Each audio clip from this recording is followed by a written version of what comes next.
Welcome back. Bulletin के करेंगे बाकायदा आगाज। आपको बताएंगे फैसलाबाद धरना इंक्वायरी कमीशन ने साबिक डीजी ISI फैज हमीद को क्लीन चिट दे दी है। इंक्वायरी कमीशन की 149 सफ़ात पर मुश्तमिल रिपोर्ट के मुताबिक फैज हमीद ने बतौर मेजर जनरल DIG ISI मुआहदे पर दस्तखत करना थे।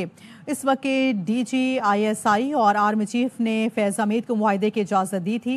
फैज हमीद के दस्तखत पर वज़ीर दाखिला एहसन इकबाल और वज़ीर आज़म शाहिद खाकान ने भी इत्तफाक किया था। कमीशन ने सिफारिशात में नेशनल एक्शन प्लान के तमाम नकात पर अमल दरामद यकीनी बनाने पर भी जोर दिया था। रिपोर्ट में यह भी कहा गया था कि पॉलिसी साजों को फैज़ाबाद धरने ने सबक सिखाना होगा। हुकूमती पॉलिसीज में खामियों की वजह से फैज़ाबाद धरने जैसे वाक़यात को हवा मिलती है। पंजाब हुकूमत ने TLP मार्च को लाहौर में रोकने की बजाय इस्लामाबाद जाने की इजाज़त दी। जुड़वा शहरों के पुलिस में राब्ते की फुकदान की वजह से हलाकतें हुई, सैकड़ों अफराद जख्मी हुए। वफाकी हुकूमत ने मुजाहिरीन की क़यादत तक रसाई के लिए ISI की खदमात हासिल की हैं। 25 नवंबर 2017 को एजेंसी ताउन से मुआहिदा हुआ जिसमें मुजाहिरीन मुंतशिर हो गए। धरने के दौरान फौजी अफसरान, नवाज शरीफ और वज़रा को सोशल मीडिया पर धमकियां दी गईं। सोशल मीडिया प्रोपेगेंडा के खिलाफ हुकूमत ने एक्शन लेने में कोताही बरती। फैज़ाबाद धरने के दौरान शहबाज शरीफ वज़ीर आला पंजाब थे। इस वक्त के मुल्क की क़यादत ने किसी इदारे या एहलकार को इल्ज़ाम नहीं ठहराया था और सिविलियन मुआहदे में फौजी या एजेंसी मुदाखलत में इदारे की साख शदीद मुतासर हुई थी। फौज को तनकीद करने से बचने के लिए अवामी मामलात में मुलविस नहीं होना चाहिए। अवामी मामलात की हैंडलिंग IB और सिविल एडमिनिस्ट्रेशन की जिम्मेदारी है। हुकूमत पंजाब गाफिल और कमज़ोर रही जिसके बायस खून खराबा हुआ। अकीदे की बुनियाद पर तशद्दुद के खात्मे के लिए अमन को स्ट्रेटेजिक मकसद बनाना होगा। रियासत आइन पर दस्ती और इंसानी हुकूक, जमहूरियत और कानून की हुक्मरानी पर समझौता ना करे। इस्लामाबाद तैनाती से कबल पुलिस अफसरान को दुश्वार इलाकों में तैनात किया जाए। अमन आमा हुकूमत की जिम्मेदारी है। दीगर शोबों को मुदाखलत से गुरेज करना चाहिए। पुरतशद्दुद इंतहा पसंदी से निमटने के लिए ज़ीरो टॉलरेंस पॉलिसी लाजमी है।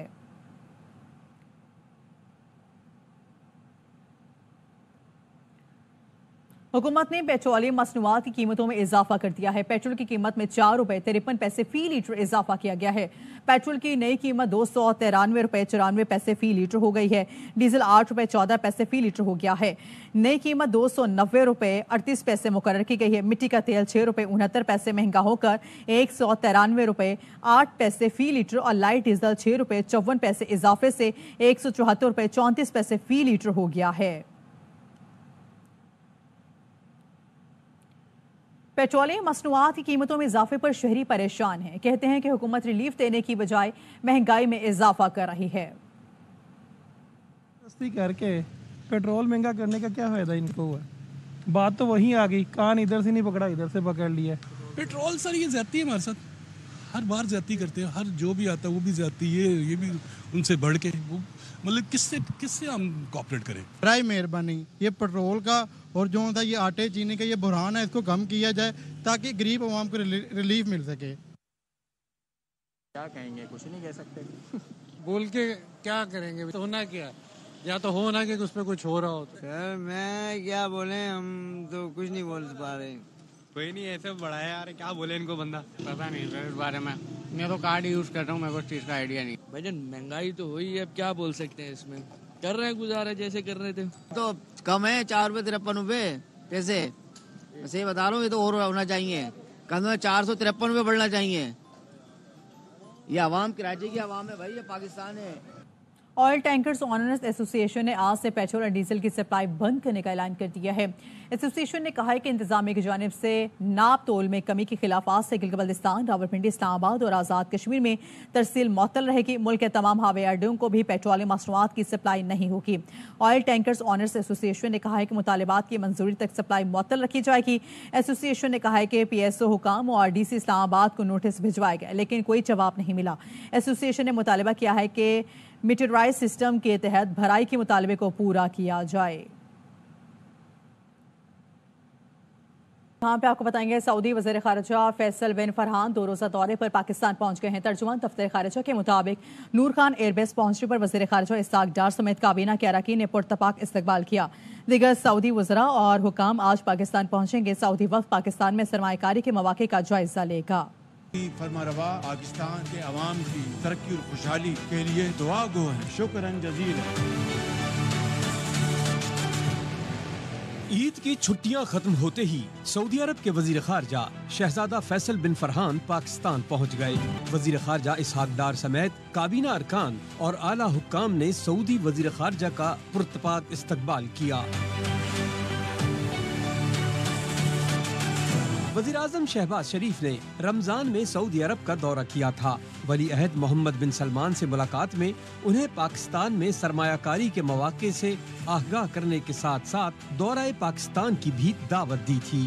پاکستان واپس پہنچ کر شہباز شریف نے بتایا تھا کہ جلد ہی سعودی عرب کا اعلیٰ سطح وفد پاکستان کا دورہ کرے گا۔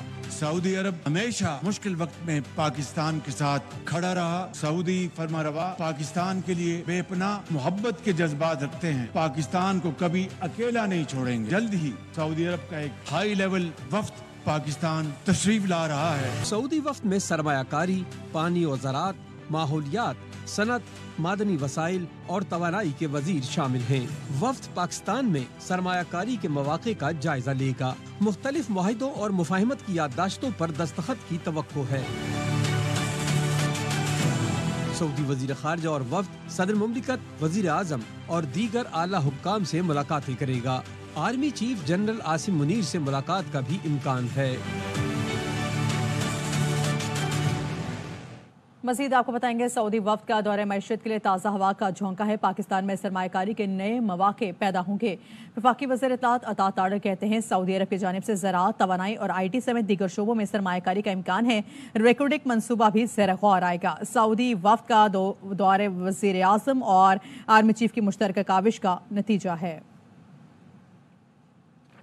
روز کے اندر سعودی عرب کی طرف سے ایک اعلیٰ سطح کا وفد پاکستان بھیجنا، یہ پاک سعودی تعلقات کے اندر ایک نیا باب ہے۔ وہاں پہ جو مشترکہ اعلامیہ جاری کیا گیا تھا اس میں $5 ارب کی ابتدائی انویسٹمنٹ کی بات ہوئی تھی۔ دورے سے پاکستان کے اندر سرمایہ کاری کے نئے ایونیوز کھلیں گے۔ اس دورے کے بڑے مثبت نتائج معیشت کے اوپر مرتب ہوں گے اور یہ معیشت کے لیے ایک تازہ ہوا کا جھونکا ہے اور اس کو ایک تاریخی دورہ قرار دیا جا رہا ہے، جس میں SIFC کے تحت آرمی چیف کی بھی جو ملاقاتیں ہوئی سعودیہ میں اور پھر وزیر اعظم کی بھی ملاقاتیں ہوئیں، تو یہ ایک کلیکٹیو ایفرٹ ہے۔ رات کا سیکٹر ہے، توانائی کا سیکٹر ہے، آئی ٹی کا سیکٹر ہے، مائنز اینڈ منرل کا سیکٹر ہے، مختلف شعبہ جات ہیں جس کے اندر سرمایہ کاری جو ہے وہ متوقع ہے۔ ریکوڈک کے منصوبے کے حوالے سے بھی توقع کی جا رہی ہے کہ اس کو بھی زیر غور لایا جائے گا اس دورے کے دوران۔ عامر تامہ پر قاتلانہ حملے میں بھارت ملوث ہو سکتا ہے۔ بھارت پاکستان میں براہ راست قتل کی وارداتیں کراتا رہا ہے۔ وفاقی وزیر داخلہ محسن نقوی کی پریس کانفرنس، کہا بھاول نگر واقعے سے متعلق صوبائی حکومت بہتر جواب دے سکتی ہے۔ ایسا واقعہ بھارت میں بھی ہوا لیکن وہاں کوئی ایشو پیدا نہیں ہوا۔ سوشل میڈیا سے متعلق سخت قانون سازی کی ضرورت ہے۔ یہ نہیں ہو سکتا کہ آپ مسلسل جھوٹ بولتے رہیں اور کوئی آپ کو روکے بھی نہیں۔ طوفانی بارشوں نے خیبر پختونخوا میں تباہی مچا دی ہے۔ چھتیں گرنے اور برساتی نالوں میں بہہ کر 17 افراد جاں بحق ہو گئے ہیں۔ لوئر دیر میں گھر کی چھت گرنے سمیت مختلف حادثات میں 7 افراد کی جانیں گئیں۔ خیبر باڑہ میں چھت گرنے سے 5 افراد جاں بحق اور 4 زخمی ہو گئے۔ مزید بارشوں کے پیش نظر انتظامیہ اور اداروں کو الرٹ رہنے کی ہدایات بھی جاری کر دی گئی ہیں۔ 16 سے 22 اپریل تک ملک بھر میں بارش کا امکان ہے۔ محکمہ موسمیات نے پیش گوئی کر دی ہے۔ NTMA نے ممکنہ سیلابی صورتحال کے پیش نظر الرٹ جاری کر دیا ہے۔ پہاڑی علاقوں میں برف باری، لینڈ سلائیڈنگ اور بلوچستان کے ندی نالوں میں طغیانی کا خدشہ ہے۔ دریائے کابل، سوات اور پنجگوڑ میں سیلاب کا امکان ہے۔ سیلابی صورتحال کے باعث نوشیرو، چارسدہ، پپی اور جمرود اور پشاور کے علاقے بھی متاثر ہونے کا خدشہ بتایا جا رہا ہے۔ نشیبی علاقوں میں طغیانی اور پہاڑی علاقوں میں لینڈ سلائیڈنگ کا بھی خدشہ ہے۔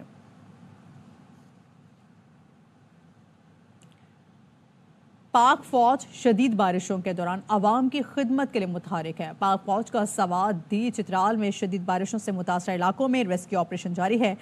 دروش، بحرین، مدین، مٹا اور دیر میں بارشوں سے زیریاب سڑکوں کو پاک فوج نے ضلع انتظامیہ اور دیگر ریسکیو اداروں کے ساتھ مل کر بحال کر دیا۔ چترال سے پشاور روڈ پر بھاری مشینری کے ساتھ رکاوٹیں ہٹا کر ٹریفک بحال کر دی۔ ریسکیو آپریشن کے ساتھ پاک فوج مسافروں اور سیاحوں کو بھی مدد فراہم کر رہی ہے۔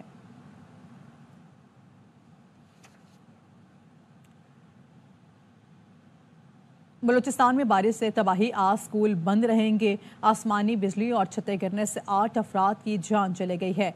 4 घंटे की मुसलसल बारिशों ने गवादर को डबो दिया है। कोशब टॉप में सड़कें बह गई हैं। बसों को कच्चे रास्ते से गुजारा जा रहा है। पसनी में स्कूल, घरों और दुकानों में पानी दाखिल हो गया। पंचकोट में तूफानी हवाओं से बिजली के खंभे गिर गए हैं। घरों पर लगे सोलर पैनल भी उखड़ गए हैं। हरनाई का मुल्क के दीगर हिस्सों से 3 रोज से जमीनी राब्ता मुनक़ता है। कोयटा, चमन, मस्तोंग, दस्त समेत कई इलाकों में बारिश, जालाबारी से नदी नालों में तूफानी। कोयटा जाने वाली कौमी शाहराह पर मस्तोंग के करीब घड़ा पड़ गया है। चाहे में बारिशों के बाद दर्जनों मकान गिर गए हैं। फसलें और बागात भी बुरी तरह मुतासिर हैं। बलूचिस्तान हुकूमत ने रेन और अर्बन इमरजेंसी नाफिज कर दी है।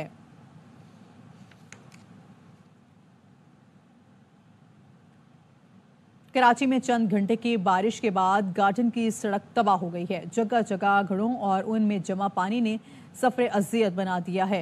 रोहा फातिमा की रिपोर्ट देखिए।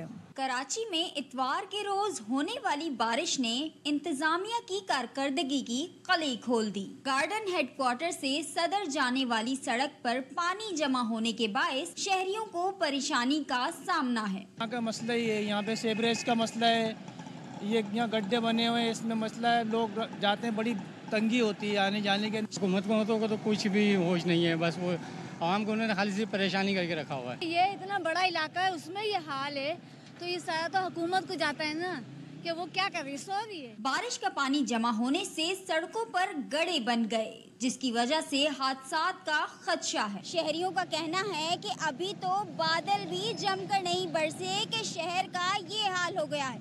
कैमरामैन मोहम्मद जिशान के साथ रोहा फातिमा, ARY न्यूज़, कराची।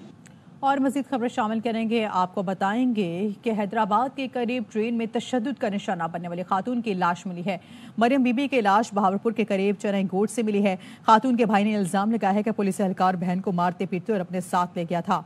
बहन को उसी एहलकार ने कत्ल किया है। खातून पर तशद्दुद करने वाले एहलकार मीर हसन को मुअत्तल करके लाइन हाजिर कर दिया गया है। SHO रेलवे हैदराबाद का कहना है कि वाक़े की तफ्तीश जारी है, जबकि ट्रेन में मौजूद आपको बताएंगे कि दुटी सीरीज को भी तफ्तीश में ले लिया गया है और लाहौर भेज दिया गया है।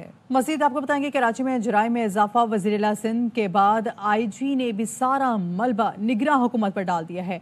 गुलाम नबी मेमन कहते हैं कि निगरां हुकूमत जब भी आती है IG से हेड मुहर्रर तक को तब्दील कर दिया जाता है। यही तब्दीली पूरा मैकेनिज्म खराब कर देती है। क्राइम बढ़ने की सबसे बड़ी वजह यही है। IG ने बताया सेफ सिटी प्रोजेक्ट के तहत पहले फेज में 1300 कैमरे लग रहे हैं। मजीद आपको बताएंगे कराची में स्ट्रीट क्राइम्स 10 अरब 80 करोड़ रुपए के सनद बन चुके हैं। अपोजिशन लीडर सिंध असम्बली में खुर्शीदी सिंध हुकूमत पर बरस पड़े हैं। कहते हैं कि पुलिस और महकमा दाखिला अपनी जिम्मेदारियां अदा करने में बुरी तरह नाकाम है। वफाकी वज़ीर दाखिला मोहसिन नकवी ने सिंध पुलिस की तारीफ कर दी है। कहा है कराची शहर में जितनी वारदातें हो रही हैं इससे दुगनी पुलिस कार्रवाइयां हैं। रोजाना मुकाबले हो रहे हैं, मुलजिमान को पकड़ा जा रहा है। सिंध पुलिस अच्छा काम कर रही है। शहीद बेनज़ीर भुट्टो और सदर मुमलिकत आसिफ अली जरदारी की बेटी आसिफा भुट्टो जरदारी ने रुकने कौमी असम्बली का हल्फ उठा लिया है। स्पीकर अयाज सादिक ने आसिफा भुट्टो से उर्दू जुबान में हल्फ लिया। बिलावल भुट्टो, मुख्तार भुट्टो भी ऐवान में मौजूद थे। आसिफा भुट्टो ने जैसे ही हल्फ उठाया, ऐवान जिंदा है, भुट्टो जिंदा है किनारों से गूंज उठा। आसिफा भुट्टो के हल्फ के दौरान अपोजिशन के एहतजाज पर पीपल्स पार्टी ने कौमी असम्बली से वॉकआउट कर दिया। JUI के अरकान भी ऐवान से बाहर निकल गए। नामुकम्मल क्वारम के बायस कौमी असम्बली इजलास गैर मुइना मुद्दत के लिए मुलतवी कर दिया गया। सिद्ध के दिल से हल्फ उठाता हूँ कि मैं खुलूस नीयत से पाकिस्तान का हामी और वफादार रहूँगा। IPP में सिर्फ देखने गया था, ज्वाइन नहीं की थी। पार्टी छोड़ने से पहले बानिया PTI को पैगाम भिजवाया था। कहा था कुछ ऐसी चीज हो रही है शायद बर्दाश्त न कर सकूं। उन्होंने वापस पैगाम भेजा कि प्रेस कॉन्फ्रेंस करके घर चले जाओ। साबिक वफाकी वजीर अली जैदी का 9 मई वाकयात के बाद पहला इंटरव्यू। कहा मुझ पर अभी भी दहशतगर्दी के 3 FIR हैं। तो IPP में मैं तो गया था खाली देखने के वो क्या करे, मैंने ज्वाइन तो नहीं की थी। अभी भी 3 FIRs हैं दहशतगर्दी की। अभी भी ECL पे हूँ। बड़ी मुश्किल से खान साहब को पैगाम पहुंचवाया था वहां से। मैंने कहा कुछ ऐसी चीज हो रही है शायद मैं बर्दाश्त नहीं कर सकूं। और उनका जो पैगाम मुझे वापस आया था, उन्होंने कहा था बयान देके घर चले जाओ। प्रैक्टिकल पॉलिटिक्स में मेरा कोई इरादा नहीं आने का। मेरी जमात तहरीक इंसाफ थी। ओपनली कह रहा हूँ, 6 घंटे लाइन में खड़े होकर PTI के कैंडिडेट को वोट दिया। वो मेरा लीडर था وہ ابھی بھی پاکستان کا لیڈر ہے, سارا سب سے زیادہ پاکستانی نے ووٹ ان کو دیا ہے. میں ہمیشہ سے یہ کہتا رہا ہوں, بات چیت کریں جس سے مرضی کریں, سختی کریں نہ بڑے دشمن سے بھی بات کریں. میں سمجھ رہا تھا آئس میلٹ ہو جائے. خان صاحب کو جب گولیاں لگی نا تو then things went out of control. ہماری decision making in government was very administrative instead of political. کی پولیٹیکل ہینڈلنگ آپ کا خیال آپ لوگوں نے ہماری ویک تھی تھوڑی سی. جو ان نیچرل چیز ہے نا وہ نہیں چل سکتی, اس کی بہت بیڈ اینڈنگ ہوتی ہے, اور یہ جو سارا ہو رہا ہے پاکستان میں ان نیچرل ہے. پاکستان تحریک انصاف نے کیماڑی میں کشتیوں کی ریلی نکالنے کا اعلان کیا تو پولیس نے کارکنوں کو جٹی پر جانے سے روک دیا ہے. کارکنوں نے اجازت نہ ملنے پر دھرنا دے دیا ہے. فیض اللہ خان کی رپورٹ دیکھیے. تحریک انصاف نے کیماڑی میں کشتیوں کی احتجاجی ریلی نکالنے کا اعلان کیا تو پولیس نے کارکنوں کو جیٹی جانے سے روک دیا اور گیٹ بند کر دیا, جس کے بعد تحریک انصاف کراچی کے صدر راجہ اظہر کی سربراہی میں کارکنوں نے دھرنا دے دیا.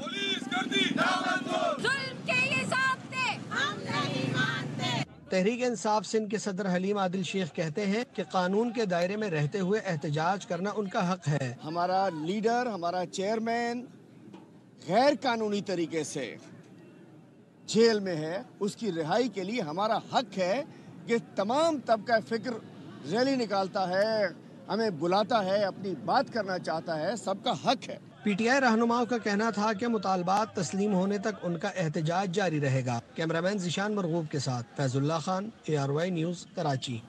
پاکستان میں IMF مشن سے مذاکرات تعمیری رہے. وفاقی وزیر خزانہ محمد اورنگزیب نے امریکی تھنک ٹینک سے گفتگو میں کہا ہے کہ FBR اور ٹیکس کلیکشن نظام میں ضروری اصلاحات کی جا رہی ہیں. زیادہ سے زیادہ لوگوں کو ٹیکس نیٹ میں لانے کی ضرورت ہے. ٹیکس نظام میں ٹیکنالوجی کے استعمال پر غور جاری ہے. ٹیکس نظام میں شفافیت کے لیے ڈیجیٹلائزیشن ضروری ہے. ہمیں اپنے اخراجات کو کم کرنا ہوگا. معاشی پالیسیز میں تسلسل ضروری ہے. برآمدات میں اضافے کی ضرورت ہے. Very positive discussions, and in fact, they were quite open about it. That if Pakistan has the capability, if there's willingness to actually show discipline, we intend to cut down on the leakages. We want decisions in the tax tribunals, which have been sort of languishing these lawsuits for the longest time. So that's one way of addressing it. But more importantly, we need to bring the undertaxed and untaxed sectors into the net. That we want to go with sort of end-to-end digitalization of the tax authority so that we minimize the human intervention. We need infrastructure in the country. Yeah, we absolutely need infrastructure in the country. Does it all have to come from the government? The answer is no. So we have to move towards public-private partnership. And there are provinces within Pakistan who have done a fantastic job in terms of public-private partnership. The real thing is, can we really operationalize the single window so that we have the ease of doing business? If I look in terms of time horizon, right? So short term, which is, let's say, next fiscal year, and then medium term, we can talk about sort of the next 2 to 3 years. I think in the short term, information technology and agriculture. سعودی وزیر خارجہ سے خطے میں تناؤ کم کرنے کے لیے کام جاری رکھنے پر بات ہوئی ہے. ترجمان امریکی محکمہ خارجہ میتھیو ملر نے بتایا ہے امریکی وزیر خارجہ نے سعودی ہم منصب سے فون پر بات کی ہے جس میں غزہ تنازع کے طویل مدتی پائیدار حل پر بات ہوئی ہے. سعودی عرب سے 2 ریاستی حل کی جانب سے پیش قدمی پر بھی بات ہوئی ہے. سعودی عرب اور اسرائیل کے درمیان تعلقات معمول پر لانے پر بات ہوئی ہے. ہم پاکستان میں آزاد اظہار رائے کے لیے کام جاری رکھیں گے. پاکستان میں قانون کی حکمرانی کی حمایت جاری رکھیں گے. You saw the Secretary speak to his Saudi counterpart yesterday. I think he spoke to him last Thursday or Wednesday. We have continued to work with them, not just to de-escalate tensions in the immediate term, but to work for a long-term lasting resolution to the conflict and a pathway to 2 states, and ultimately normalization between Saudi Arabia and Israel that would provide regional peace and security for years to come. Of course, we continue to work for freedom of expression in Pakistan. We continue to support the rule of law. اس کے ساتھ ہی news studio سے فی الوقت اتنا ہی.